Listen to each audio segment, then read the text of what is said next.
BC ન્યૂઝમાં આપનું સ્વાગત છે। ભાવનગર શહેરની સમરસ હોસ્ટેલમાં ભોજનની ગુણવત્તા અને સાફ સફાઈને લઈને વિદ્યાર્થીઓમાં ભારે આક્રોશ જોવા મળ્યો છે।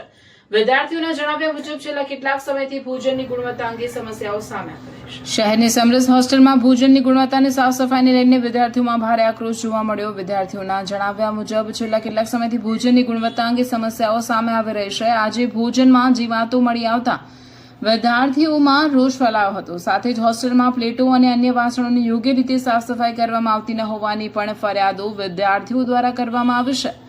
વિદ્યાર્થીઓનું કહેવું છે કે હોસ્ટેલમાં રહેતા વિદ્યાર્થીઓને સ્વચ્છ અને ગુણવત્તાયુક્ત ભોજન મળવું જરૂરી છે। ભોજનની ગુણવત્તા તેમજ વાસણોની સ્વચ્છતા અંગે જવાબદાર તંત્ર તાત્કાલિક તપાસ કરી યોગ્ય કાર્યવાહી કરે તેવી માંગ ઉઠી છે।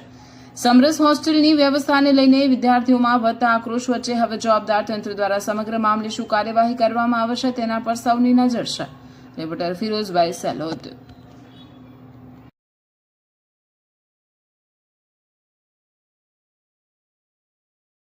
મારું નામ બગડા ચિત્તલ છે। હું અહીંયા ભાવનગર સમરસ છાત્રાલયમાં રહું છું અને અહીંયા અમને પર્સનલી ટાર્ગેટ કરવામાં આવે છે અધિકારી દ્વારા અને અમને ચોખ્ખી દેવી ધમકી આપવામાં આવે છે કે તમારા મારું નામ ગોહિલ રાજેશ્વરી બા છે।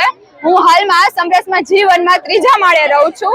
મારે પાણી ભરવા માટે છે 8મા માળ સુધી જવું પડે છે। 1 થી 8 માળ સુધી કે પાણી નથી આવતું અને એક બોટલ ભરાતા કલાક થાય છે અમારે। અને એ પાણી પણ એવું લીલ વાળું હોય છે કે એ પાણી પીવાથી મારી એક ખુદની ફ્રેન્ડ છે, કાલે એ અલમ પર રહે છે, અત્યારે કાલે રિપોર્ટ કરાવીને આવી 6 મહિનાથી એને ટાઇફોઇડ થયો છે।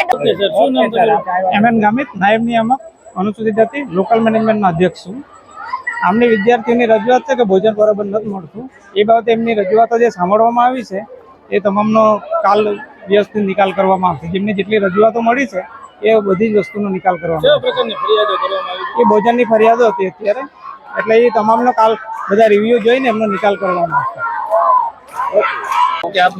નમસ્તે, દીપિકા કચોટ, અખિલ ભારતીય વિદ્યાર્થી પરિષદ ભાવનગર જિલ્લા છાત્રા પ્રમુખ।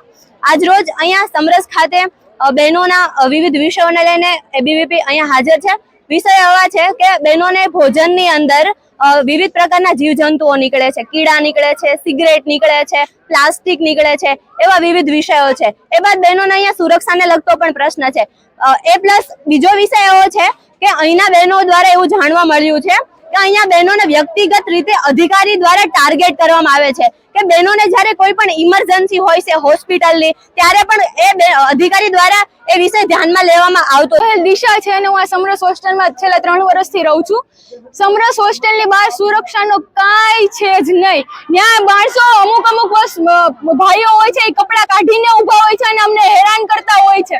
અહીંયા 2 કેબિનો બનાવી છે, ત્યાંથી અમને કેવી રીતે જોતા હોય છે, અમને હેરાન કરે છે બધાય। તો અહીંયા અમે ફરિયાદ કરે તો અમને એમ કે અમારી અંડરમાં નથી આવતું, તમારે કોને કહેવાનું? ત્યાં સીસીટીવી મુકાવો ભાઈ।